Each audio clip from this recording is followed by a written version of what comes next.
Hello, everyone. Welcome to Who Inherits the Waves. We'll begin in just a few moments after we've admitted more people.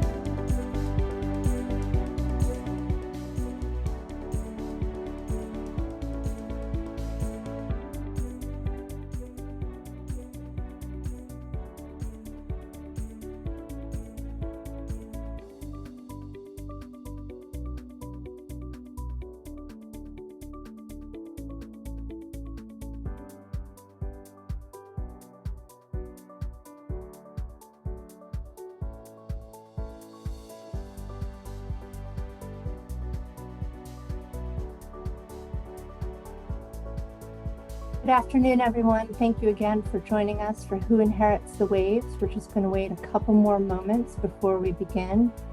Thank you for joining us.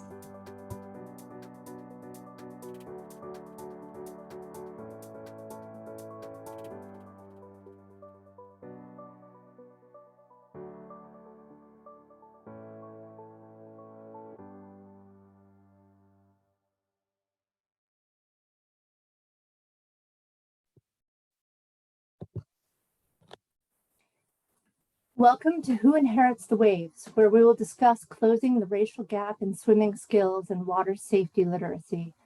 This event is hosted by the Woods Hole Oceanographic Institution as part of the Woods Hole Black History Month programming, an effort of the Woods Hole Diversity Advisory Committee, or DAC, made up of 6 research institutions here in town. This year's theme is Black Health and Wellness. Swimming and water sports have a long list of health benefits that we'll discuss shortly, from life skill to exercise, but historically there have been enormous racial barriers in access. Segregation of both man-made facilities and beaches and parks has left a lasting impact. As you'll hear in a moment, the latest CDC report still shows a large racial disparity in accidental drowning deaths through 2020. But there are many efforts to remove barriers and restore access to our community. I'm Gwyneth Packard, a member of the Woods Hole Black History Month Planning Committee and a Black-white biracial engineer working at WHOI. I'll be your moderator. Joining me today are Dr. Jeff Wiltse, noted historian and author of Contested Waters, A Social History of Swimming Pools in America, Dr. Nevada Winrow, founder and president of Black Girls Dive Foundation, Carly Jackson, Director of Communication for Minorities in Shark Sciences and a fellow member of Black and Marine Science, and Jada Elcock, Director of Public Relations for Minorities in Shark Sciences, a fellow member of Black and Marine Science, and a PhD student here at WHOI in the MIT WHOI Joint Program. So let's start with some introductions. Nevada, let's start with you. You're on mute. There you go. There it is. Hi, I'm Dr. Nevada Winrow, co-founder and president of Black Girls Dive Foundation. I had a unique journey by training. I'm a pediatric neuropsychologist, but I also always had a love for the ocean and found a space to create Black Girls Dive Foundation. And we've been in operation since 2017. Thank you. Yeah, more if you like, but. Just a little bit about our program. We're known for our STREAMS program, which is science, technology, robotics, engineering, the arts, mathematics, and scuba diving. So we found a really cool way to integrate scuba and scientific diving into STEM for our young ladies. It is a continuous type of program. We follow these young ladies all the way up to college. And then once they go into college, they become BGD Scholar alum, and they come back in more of a leadership capacity. So we're really excited about how the program is growing. We have an illustrious board and advisory board that is there to help guide us and make suggestions. So we're just happy. I'm just happy to be here to represent the foundation. Wonderful. Thank you. Carly? Hello, everyone. My name is Carly Jackson, and I am the Director of Communications and a co-founder for Minorities in Shark Sciences. We are an organization trying to get more women of color into shark science and also highlighting the diverse voices that are already within shark science. I am a shark scientist and a sea turtle scientist, so I get the best of both worlds. I also was a competitive swimmer. I started competitive swimming when I was 5 years old, and I went all the way through Division I swimming in college. I went to Florida Atlantic University, retired after I graduated, and I'm really excited to be here and talk about all these wonderful subjects. Wonderful, thank you. Jada? Hello, I'm Jada Alcock. I am also a co-founder of Minorities in Shark Sciences and the Director of Public Relations of Minorities in Shark Sciences.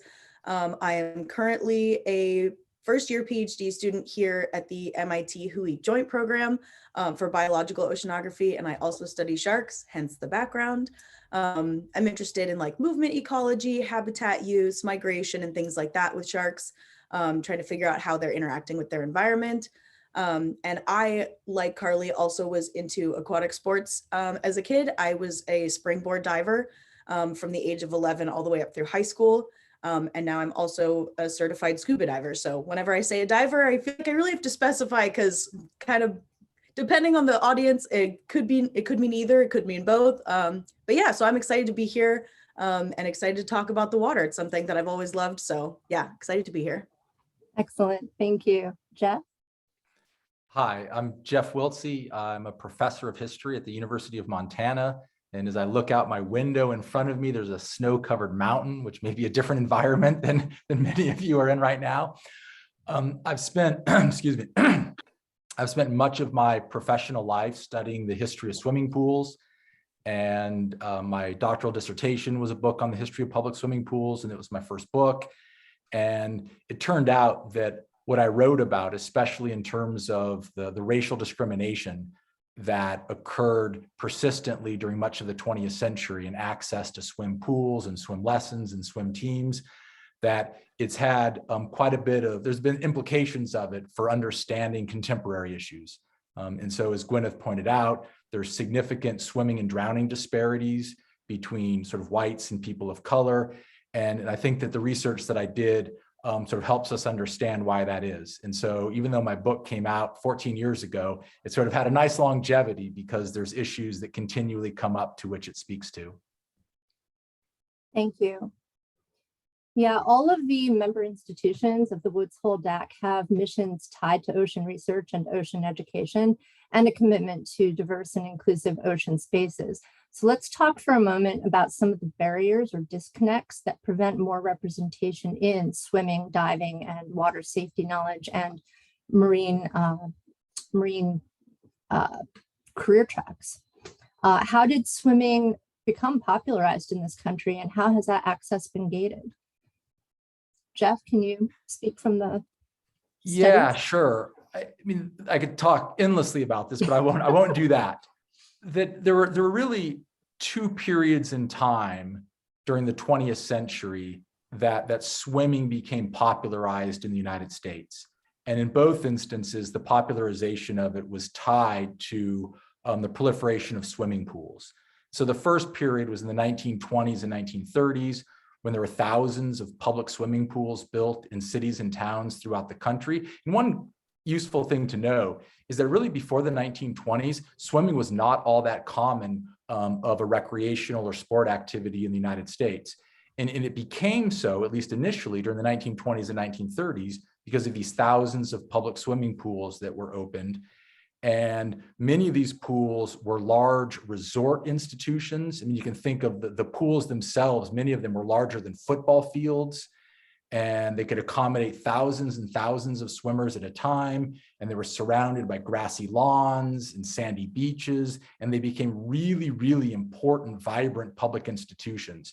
And as a result of this, swimming became very popular. And so there were recreational studies done by various groups in the 1930s that found that swimming was by far the most popular form of outdoor recreation. And there was one study that determined, I think this was in 1934, that as many people swam frequently as went to the movies frequently. And so by the 1930s, swimming had become sort of a really broadly popular recreational activity within some communities. And I'll return to that point in just a minute. And then the second period when swimming really grew in popularity in the United States was in the 1950s and 1960s. And again, its popularization was tied to swimming pools. And in this case, it was the tens of thousands of private club swimming pools that were being built in suburbs throughout the country. And it was also in those private suburban club pools that they oftentimes, that they served as really the seed beds of youth competitive swim programs. And so there was certainly youth competitive swimming before the 1950s and 1960s, but when it really developed into a popular youth sport was during the 1950s and 1960s. And that was very much tied to the swim programs that were organized at these tens of thousands of private club pools. Now, relevant to our topic for today, in both instances, people of color, African Americans in particular, were severely restricted or entirely prevented from accessing these swimming pools. That the vast majority of those thousands of public pools opened during the 1920s and 1930s were racially segregated. And to be more accurate, it involved racial exclusion, that there were some cities in which African-American swimmers had access to a separate Jim Crow pool, which was oftentimes much smaller. It was dilapidated, wasn't nearly as appealing as the resort pools provided for whites. But in many communities, there was only one pool, and that pool was segregated. And in a one pool town, segregation meant exclusion. And so the Black residents of those towns had access to no pools. In the 1950s and 1960s, the segregation or the exclusion was even more severe and rigid. There were virtually no suburban club pools opened up during the post-war period that permitted African Americans to be members. And there were so few that I can literally name them. And one of them was the Niles Swim Club outside of Philadelphia, which was actually founded by middle-class African Americans in Philadelphia because they didn't have access to the white private pools. And so they built their own. And my argument is that this past racial discrimination casts a very long shadow. And in a nutshell, that swimming became a common part of white Americans' recreational culture and white Americans' sport culture, and sort of broadly a part of the recreation and sports culture. The same thing did not happen within African American communities. Now, let's be clear, some African Americans learned to swim and were very, very good swimmers and loved being in the water. And so it wasn't as though no African Americans swam, but it did not become a broad part of African Americans' recreational and sports culture. And like cultural attributes, they get passed down from generation to generation, parents to children. Mm-hmm. And in many white families, parents took their children swimming, got them swim lessons, joined swimming clubs, because that's what they did as a child. And that didn't happen to nearly the same extent in African American families and African American communities.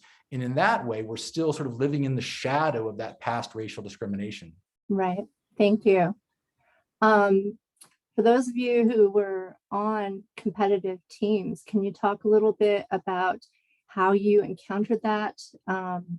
And was that part of your family's culture? Jada, Carly? Yeah, I can definitely speak on that. A lot of what Dr. Jeff was saying, I definitely could see it. I grew up in Detroit, Michigan. So I started out on an all-Black swim team there. And I actually really started swimming because, one, I was fearless and always just loved jumping in the water, even though I didn't know how to swim. My parents were like, you need swim lessons. But I actually got swim lessons through a program at my kindergarten, actually. They were trying to reduce the amount of drownings that were happening in nearby pools. So they decided to put us in a swim lesson program. And from that's when I got into the coach who taught us was like, you need to be on a swim team. So started on this all-Black swim team and just the pools that were around in Detroit were just so run down. Like all the pools that I remember practicing at were very run down. The maintenance wasn't very good. The pools were sometimes green. You had to swim in them, but there were more public pools and less academic pools. Like schools or it's like high schools didn't have swim pools. A lot of the swim teams that I knew about, like the all-white swim teams, they always practice at high schools or college pools, but we didn't have access to that. And a lot of it was also financial. But, you know, traveling to different swim meets and going to the suburban schools, they had these beautiful facilities that they had access to, like even like weight rooms and things like that. And I could really see the difference in what we had access to versus what a lot of the majority white swim teams had access to. So I saw a lot of that growing up in competitive swimming. Yeah, and I'd like to comment on that as well. I, like Carly, grew up being obsessed with the water. I think one of my first memories was me jumping into the big kid swimming pool, and my mom having to pull me out because I was too young to know how to swim yet. And she was like, we're gonna get this girl into swim lessons real young.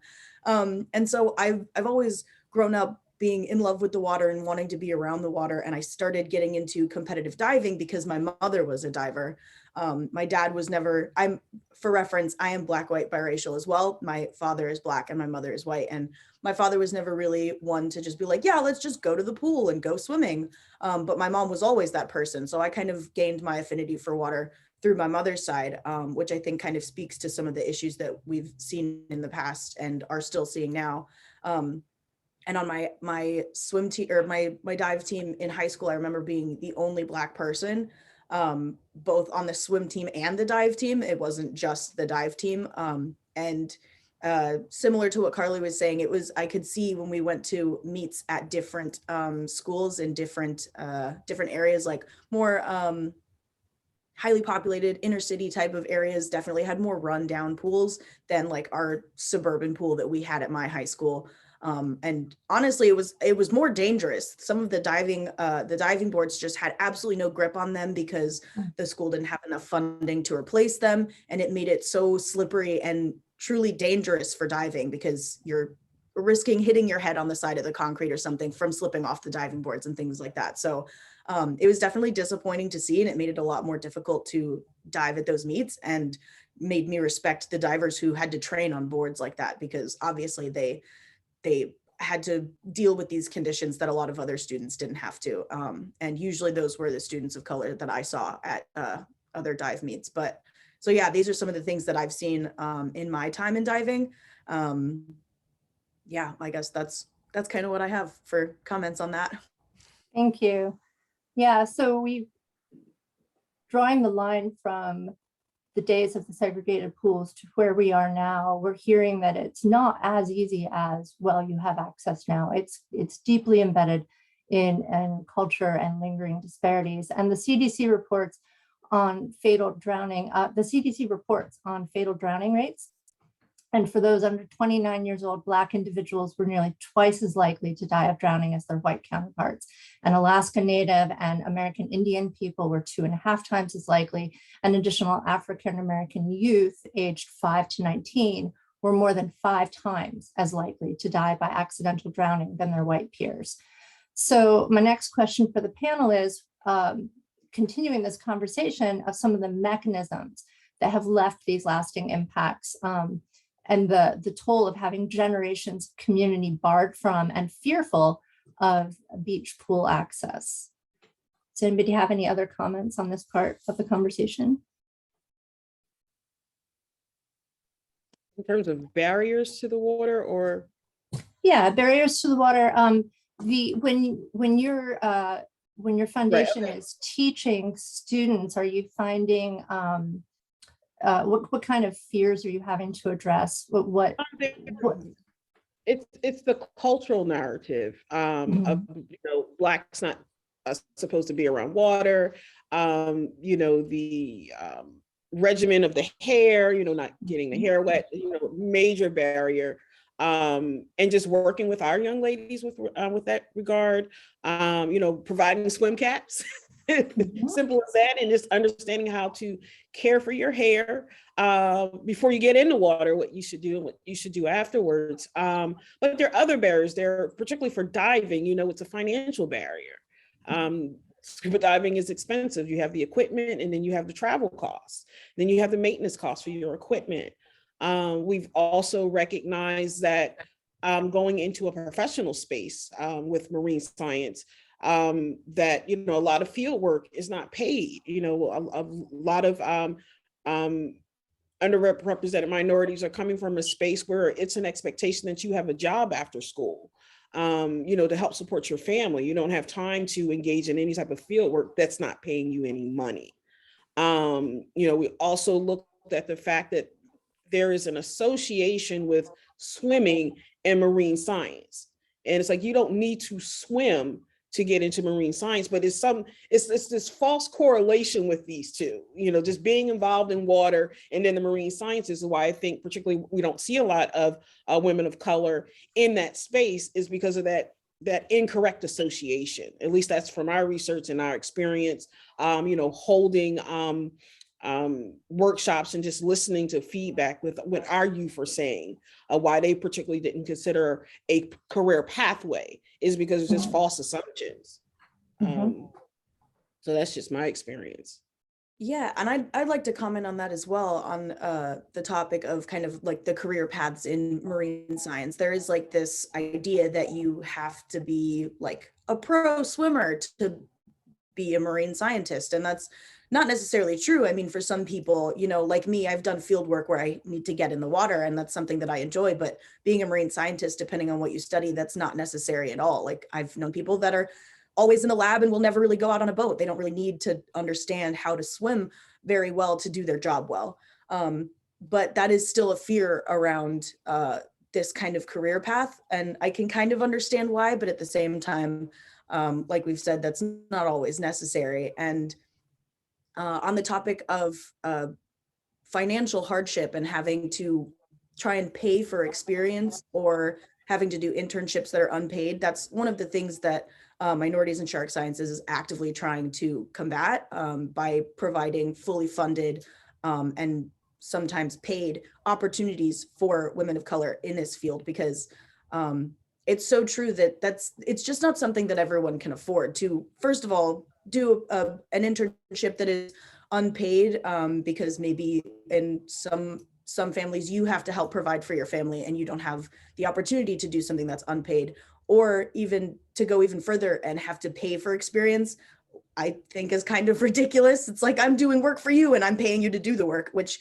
I think is kind of ridiculous. So kind of trying to break down those financial barriers, as well as the, like you said, false correlation of having to be able to swim in order to be a marine scientist, kind of trying to break that down to increase more diversity in marine science as a career. Could I just make one quick point about the fear of the water? So studies that have been done explaining sort of why we have this race-based swimming disparity, one of the conclusions was that fear of water is more common among people of color and African-American families than among white families. And one of the things that I found in my historical research is that this fear of water is very, very well founded. And part of the reason for it is that during the middle decades of the 20th century, sort of white Americans had easy access to supervised swimming pools. And supervised swimming pools are relatively safe swimming spaces. It's rare for people to drown in a supervised swimming pool. Black children not able to access supervised swimming pools would commonly enter into unsupervised natural water, lakes and rivers, which are far, far more dangerous. And so in my research, and this wasn't a comprehensive study, but I paid close attention to this as I was researching it, there was an inordinate number of drowning deaths among Black children precisely because they didn't have access to relatively safe swimming pools and instead had to go and enter less safe natural water. And so many Black families and many Black communities experience sort of tragic deaths of children. And it was at least in part of that, they developed a well-founded fear of water. And I think we continue to see that persisting today. When I've given talks on these subjects, sort of African-American members of the audience have come up and talked to me and said, yeah, this resonates with my own experience in my family, in that like my grandparents or my parents were fearful of the water. And so I think it's well-grounded historically as to why that is.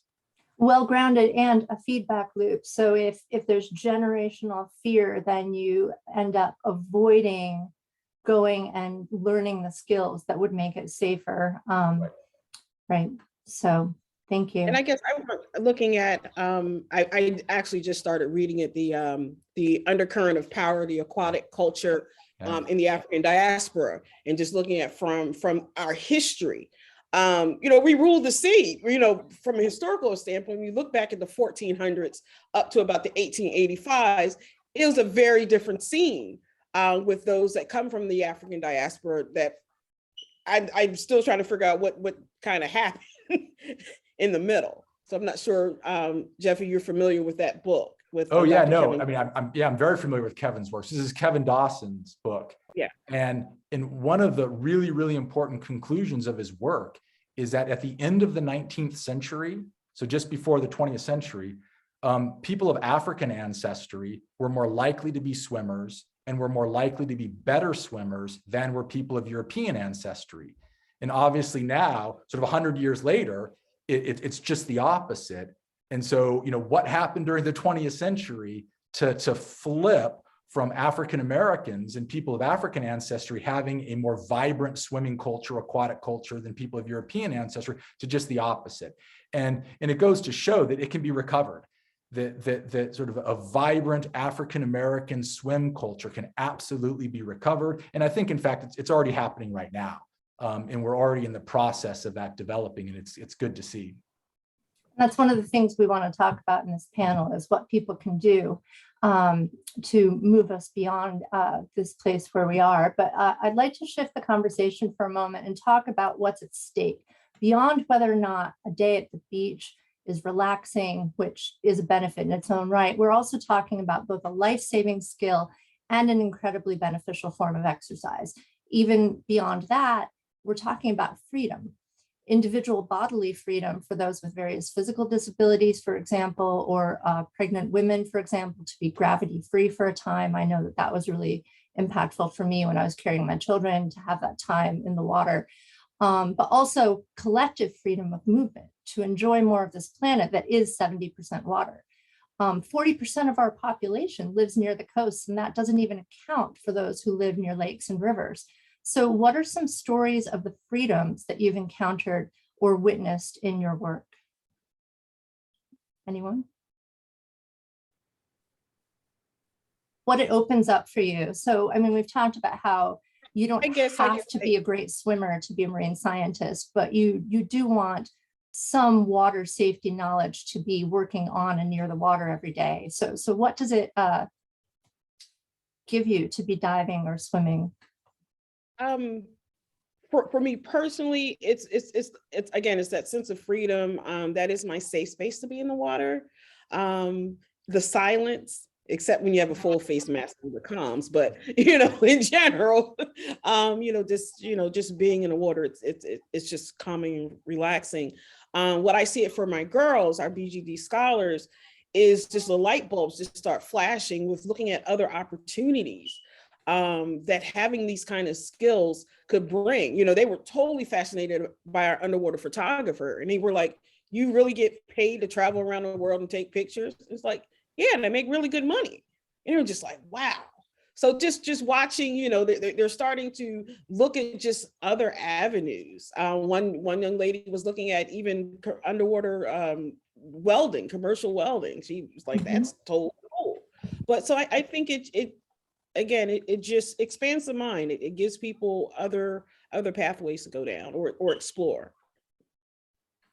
I agree. Yeah. And for me personally, I think that it's given me just like a sense of calm, which is so weird because I am not at all a calm person, but like being in the water just makes me feel so at peace. I guess maybe it's sometimes a form of like escapism or relaxation where I'm just like, okay, nothing else matters. I'm just gonna sit at the bottom of this pool for a minute and then I'll come back up and it'll be fine. When I was learning how to scuba dive, the first breath that you take underwater is something that you just don't forget. Because as a kid, you know, who's obsessed with the water, I'm like, oh, I'm gonna be a mermaid. I'm a fish. I wish I had gills. Like if someone was like, what superpower would you want? I want to be able to breathe underwater. That's always been my response. And so to be able to take a breath underwater and then realize that I can explore a world that is so hard to access because it's underwater was just so freeing to me, and then made me feel more connected to nature, which I feel like we could all use nowadays. We feel so detached from the natural world. And I think that being in the water gave me a way to kind of reconnect with the natural world in my own way. And like we said earlier, kind of give me the freedom to explore more into my career and do the kind of field work that I think is really enjoyable. And so it gave me freedom of like my personal, like mental health, my physical health, my career path, all of it. Wonderful. Any other thoughts? Yeah, I can speak on that. You know, personally, the water is just like my home. I would just say I should have been born like a mermaid, because like, what is dry land? Like, I hate it. No. But the water just brings me so much joy. And I love, like, that's literally the reason why I moved to Florida, because we've got the Great Lakes in Michigan and, you know, they're awesome, but the ocean is easily better. And I actually just moved to Orlando recently, and I can like literally physically feel that disconnect that I now have from the ocean. I went from living in Fort Lauderdale, like 5 miles away from the ocean for almost 10 years. And now I'm like a lot further away from the ocean. So it's just like, you know, like the ocean itself brings me a lot of peace and happiness. And just, I used to take things that I've like witnessed. I used to take kids on like marine science educational trips, and I remember we took one public school to the beach to do some like experiments or something, and these kids, it was, you know, mostly minority kids, and they were like, oh my gosh, this is the first time I've been to the beach, like this is so cool. And I was just like, you all live in Florida and you don't live that far from the beach, like how have you never? And there were actually many students and classes that I experienced that with. I was just like, why are you guys have never been to the beach? But it's like once they get there and see how cool the ocean is, it's just so cool to witness their excitement and you know, kind of see a new little light bulb go off in their head, like, hey, like this is cool, maybe I want to come and you know, visit the ocean a little bit more often. But yeah, those are my thoughts. The only thing that I would add really quickly Yeah. is the social aspects of water-based recreation. I mean, the water-based recreation and sports is very, very sociable. It brings people together. It brings them together face to face, oftentimes for a sustained period of time. It makes people feel connected to a larger community. And I think that's so vitally important for kids, especially today. I mean, that I have 3 kids and I fight against their attachment to their devices. And it was really made significantly worse, I mean, during the prolonged sort of COVID, where kids were home from school, and so much of the way they interfaced with other people and with the larger world was through devices. Whereas water-based recreation and sports and going to the ocean and swimming, it breaks all of that down. And I love Jada's point about connecting with the natural world, with the natural element, and it's also connecting with other people. And I think that's eroding, especially for young people, and they need to feel a part of a larger community that's not an online community. And water-based recreation can do that. One of the questions we have in the chat is someone from Australia said that their children are automatically enrolled in Learn to Swim classes as part of their normal day school curriculum. I don't know if anyone here can speak to whether or not that has been adopted anywhere in the US. Actually, it has. I'm born in Trenton, New Jersey, and all middle schools have a swimming pool, and they are required to take swimming lessons. In order to graduate from high school in Trenton Public School System, you have to be able to swim. And that's, my mother is a 1967 graduate of Trenton Central High, and she had to learn how to swim. Wow. So it is there. It's just, it's about having the resources.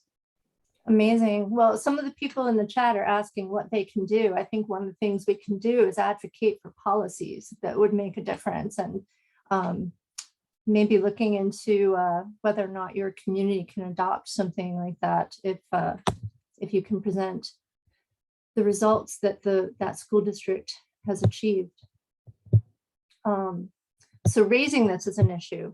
Does anybody have any other advice at this point in the conversation for people who are asking what they can do? We are going to talk about that again later on. But one of the things I think people can do is to acknowledge that this is a problem, look at the data, see that these racial disparities do exist, and start addressing the solutions in their communities with not just with policymakers, but with coaches, right? Opening up access, making sure that swim teams are deliberately inclusive. Does anyone have any other thoughts?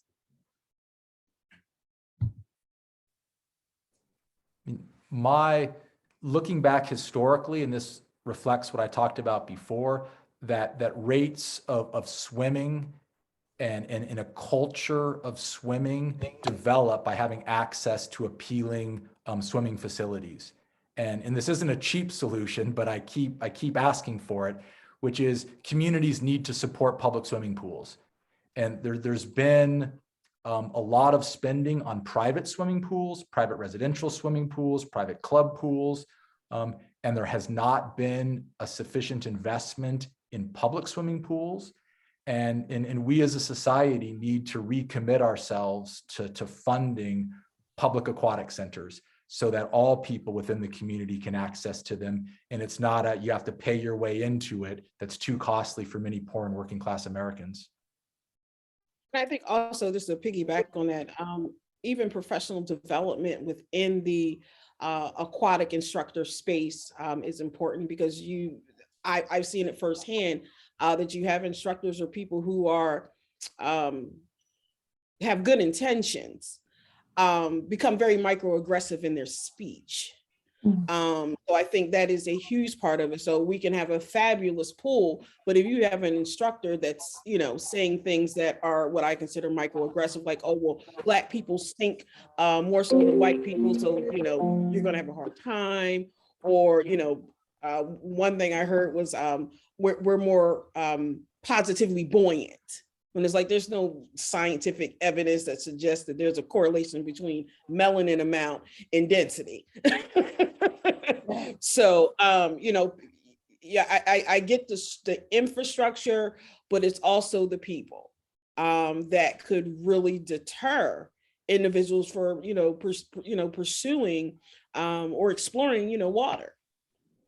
So cultural literacy for the people who are going to be face to face with people learning, so that they are aware, for example, of the new swim caps for hairstyles and for anti-bias training to prevent microaggressions like that, to make the experience safer. Yeah, just to add a little bit to that, I think that it's really important to just talk with people of color and people who might have fear around water, talk to them as if they belong in that space. Because I think that it's often that people talk to us like we don't belong here, and they're like kind of questioning our ability to take up space within this like realm of aquatic sports and sciences or whatever.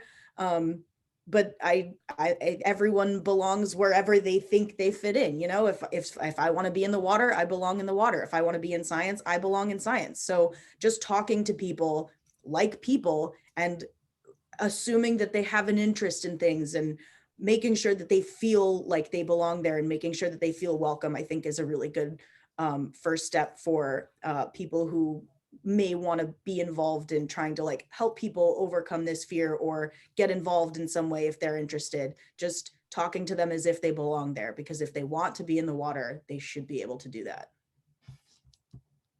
We have a comment here that inability to swim can also impede someone from engaging in special forces as a military career. So there are a multitude of careers that that this can be a barrier for, even if it's a perceived barrier, that's still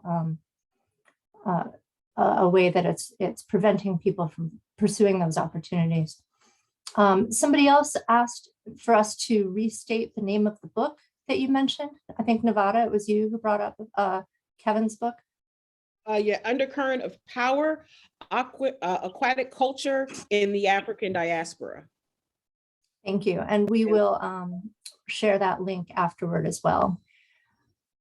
I want to bring up for the moment that take this opportunity to announce that the Woods Hole Oceanographic Institution is in fact partnering with the Wareham Gleason Family YMCA this year. And this spring, we will be providing water safety classroom instruction open to the public.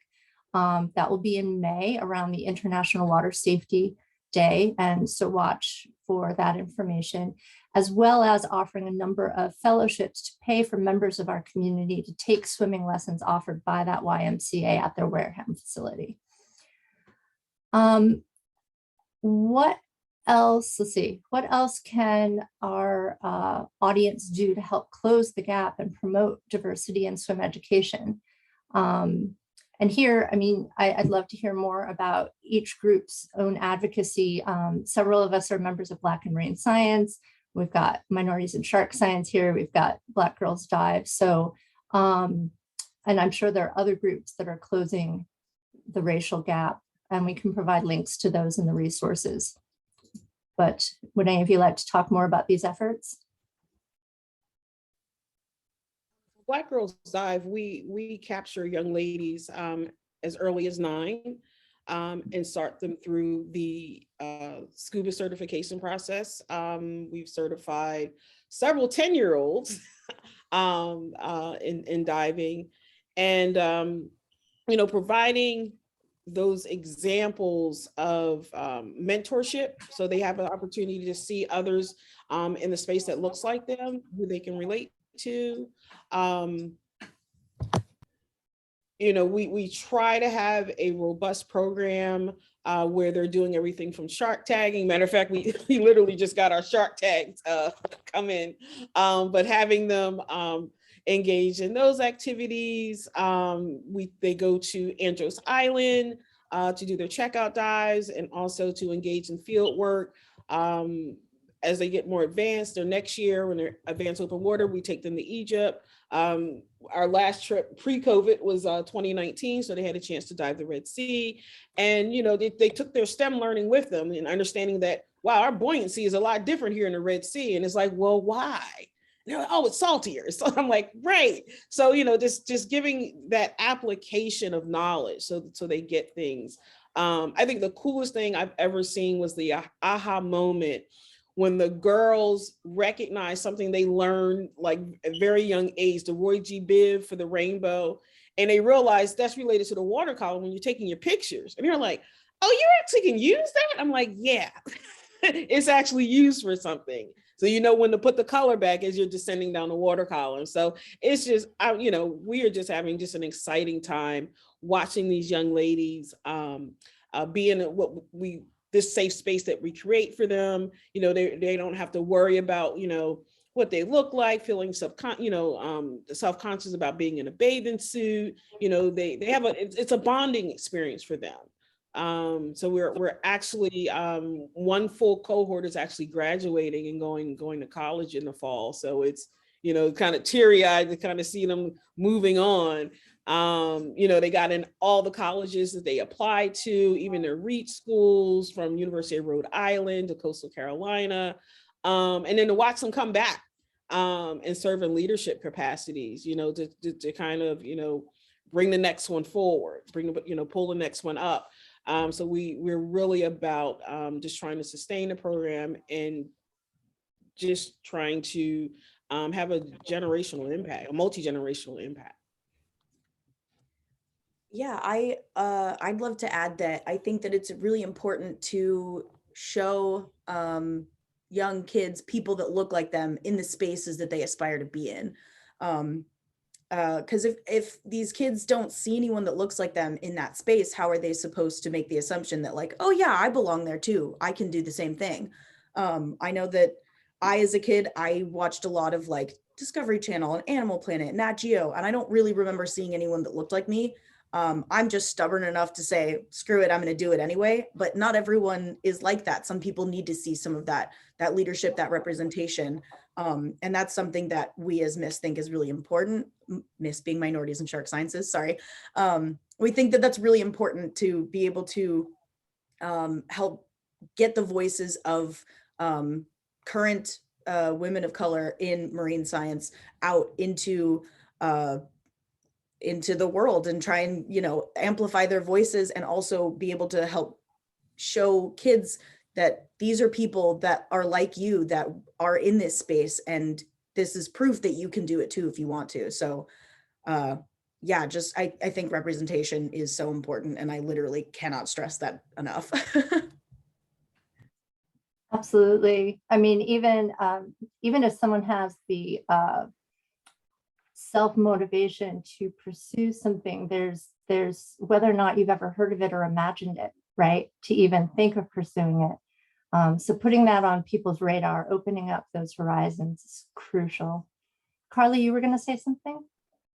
Yeah, I was just going to talk a little bit about the programs that MISS offers, and just some of the stuff that I've observed through some of our workshops that we offer. So in shark science, it's a very big pay to play field, and that is a really big barrier to minorities and people trying to get experience. It was a big barrier for me. Like, I didn't even get shark experience until probably my first year of grad school, because I just could not afford a lot of paid no, not paid, unpaid internships. So, but we offer workshops and shark research experiences that are fully paid for, expense-free, and people who apply and are accepted into the program able to spend a weekend learning shark research on a boat with us. So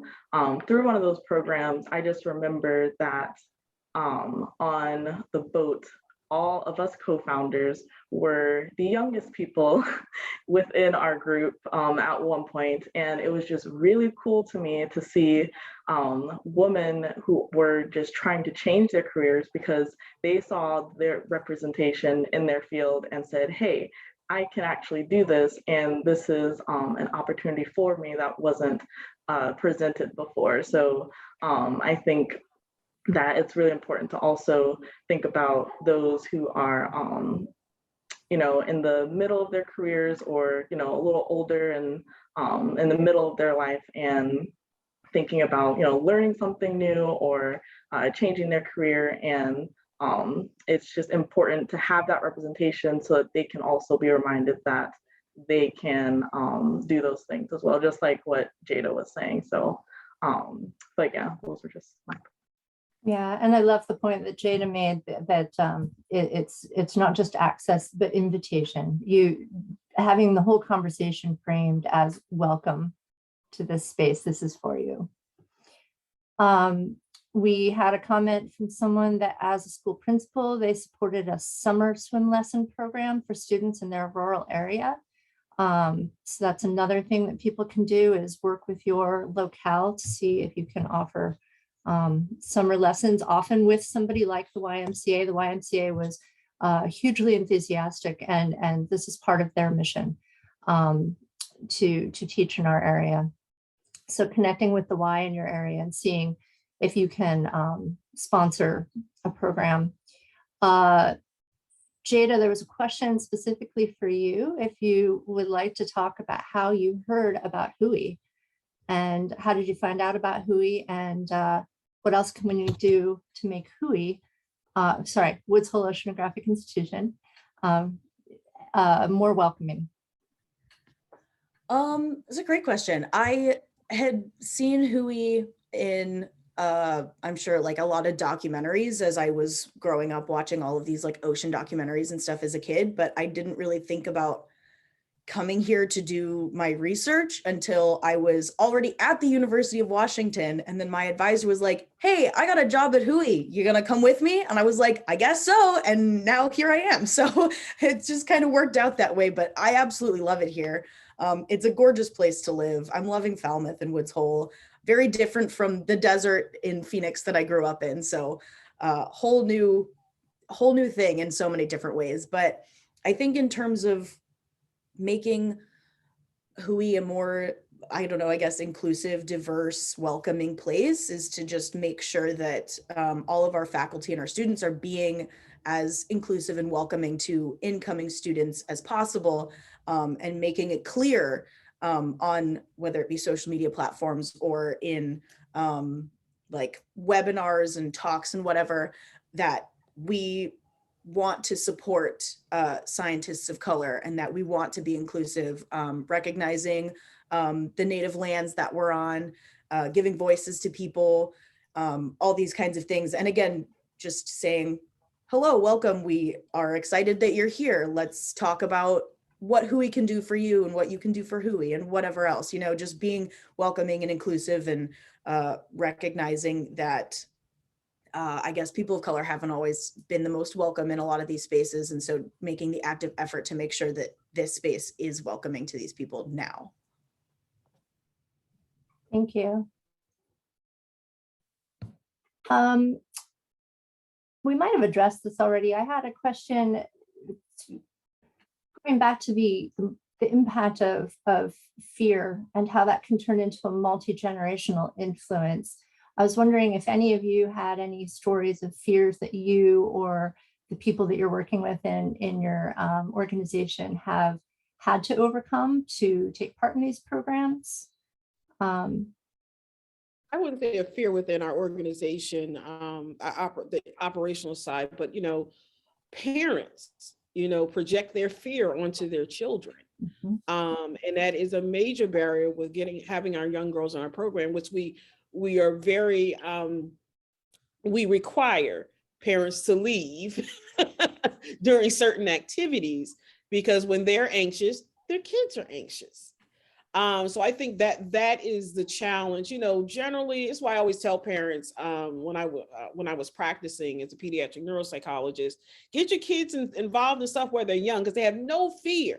If they're expressing fears because something you're doing that's making them scared. But gymnastics, all those kind of sports, let them do it while they're young, where they don't have that type of fear. But you know, I've personally seen it with the mom actually breaking out in a cold sweat when her daughter hit the pool, and she could swim. But I think it was the anxiety of her having the equipment on, you know, just caused some anxiety. We actually have a really cool video of a 4-year-old that we have with scuba gear that actually has a regulator in her mouth. And she just took off. So, I mean, it just goes to show, she actually pulled the regulator from my hand and stuck it in her mouth. I'm like, oh, okay. We love so yeah, to see it. On our website, you'll see it right on our homepage. Her name's Cordelia Grace. She was 4 years old and just such a cutie pie, and she just saw all of these tubes and she just said, I'm ready. And only thing I had to tell her, kick. And she, but you know, yeah, but you see it, you know, with people putting their fears, projecting their fears on the others, it can have an impact. Yeah. So that, you know, that's my experience. One of the statistics that we see in some of these studies is that one of the biggest predictive factors of whether somebody will take part in swim and succeed is whether or not their best friend is interested in swimming. Peer pressure is huge. Yeah. Well, we only have a few. Oh, go ahead, Jada. Sorry, I was just going to say, I think kind of going off of Nevada's point of like people putting their anxieties onto their children. I think that, like you said, kind of getting kids into something younger before they have this now like lack of confidence in their own abilities because other people have told them like, oh, but that's really dangerous.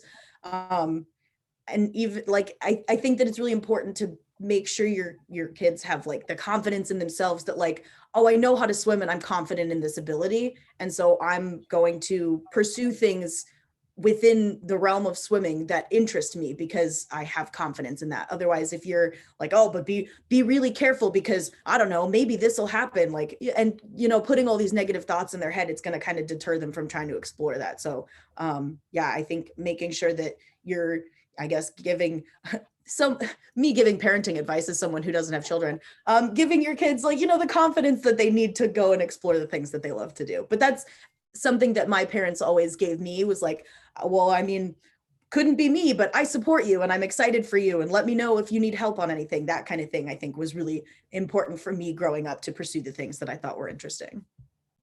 We're actually next week we're taking the girls to Bimini for the Hammerhead Shark Dive, and we had our parent meeting last night, and they're like, "Do you mean live sharks?" And I'm like, "No, stuffed animals. Yes, live sharks." And you just saw their whole facial expressions change. And I'm a mother. I get the concern, but it crosses over from concern to fear and anxiety. Even when we took the girls to dive in the Georgia Aquarium, oh, what if the whale shark eats you? And I was so proud of one of the young ladies when she talked about the anatomy of that whale shark. It's like, the whale shark's not going to eat us. So it was just like, yes, they're listening. Wonderful. We just have a couple more minutes, and I'm going to start with Jada for this one. I know you have a hard stop, but I want to wrap up, I want to leave the audience with some of our most beautiful or inspirational experiences in the water.